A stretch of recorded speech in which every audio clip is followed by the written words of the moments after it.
ఈ రోజు వరకు సినిమా ఇండస్ట్రీలో ఇలాంటి సమస్య వచ్చినప్పుడు ఇండస్ట్రీ వాళ్ళే మాట్లాడుకుని సమస్య పరిష్కారం చేసుకున్నారు తప్పితే గవర్నమెంట్లో లేకపోతే ఇంకోళ్ళు ఇండస్ట్రీకి సంబంధం లేని వాళ్ళు ఒకప్పుడు నారాయణరావు గారు ఉన్నారు కాబట్టి ఆయన మాట్లాడుకునేవాళ్ళు చెప్తుండేవాళ్ళు. ఇప్పుడు ఇంకా పెద్దలు ఉన్నారు కదా ఇండస్ట్రీలో, హీరోలు ఉన్నారు, డైరెక్టర్లు ఉన్నారు, పెద్ద పెద్ద ప్రొడ్యూసర్లు ఉన్నారు. ఆఫ్ ద రికార్డ్ ఏంటంటే కొంతమంది నిర్మాతలు ఇప్పుడు ఉన్న ప్రభుత్వాన్ని బదనాం చేయడానికి కావాలని అసలు ఏమంటే సినిమా వాడికి ప్రభుత్వాలతో పని లేదు సార్. ఓన్లీ ఆ టికెట్ రేట్లు వచ్చినప్పుడు టికెట్ రేట్లు అడుక్కోవటమే తప్పితే ఇప్పుడు నాకు ఏదైనా పని ఉందనుకోండి, నేరుగా వెళ్తాను, ఏదైనా తిరుగుతాను ఉన్నాడు వెళ్తాను నా ఇద్దన్నా అంటే కొంతమందికి ఉన్న ప్రభుత్వం మీద ఇది ఏం లేదు. అసలు సినిమా ఫీల్డ్ వాళ్ళకి అసలు అది ఏం ఉండదు సార్.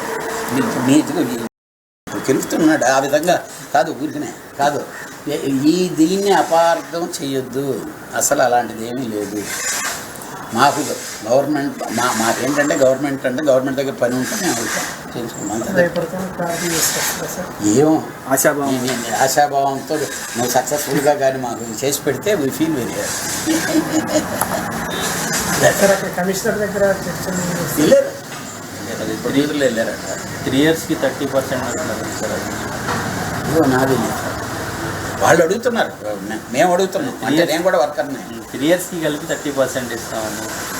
3 yearsకి ఒకసారి పెంచాలి కదా, ఈ 3 yearsకి కలిపి 30% ఇస్తాం. నెక్స్ట్ 3 yearsకి కలిపి అంటే ఇయర్కి 10%.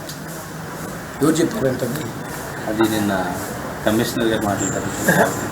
లేబర్ కమిషనర్ గారు ఏం చెప్పారంటే వాళ్ళు 30% అడుగుతారు, వీళ్ళేమి ఇట్లా అంటారు. ఇద్దరు మధ్యస్థంగా ఒక 15 కానీ 20 కానీ బాగుంటుంది ఏమన్నా సూచన వీళ్ళకి ఇచ్చిండు, వాళ్ళకి ఇచ్చిండు, ఇద్దరికి ఇచ్చిండు.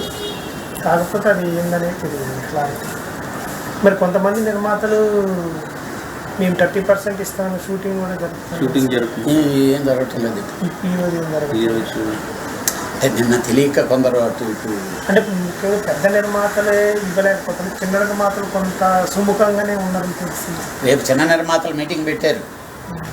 రేపు ప్రొడ్యూసర్ కౌన్సిల్లో ఇప్పుడు అనిల్ కుమార్ గారు కాకుండా ఇప్పుడు పీపుల్స్ మీడియా ఆరోపణలు ఉంది. అనిల్ కుమార్ గారు పీపుల్స్ మీడియా ఏం చేస్తారంటే టాలెంట్ లేదు, ఇక్కడ ఉన్న కార్మికులకు టాలెంట్ లేదు, టాలెంట్ ఉన్న వాళ్ళని మేము ముంబై నుంచి తీసుకొస్తాను అని ఒక ఆరోపణ బాగా చేస్తాను. అది కానీ ఈ రోజుకు టాలెంట్ లేకనే మేము పనిచేసిన అనిల్ కుమార్ గారు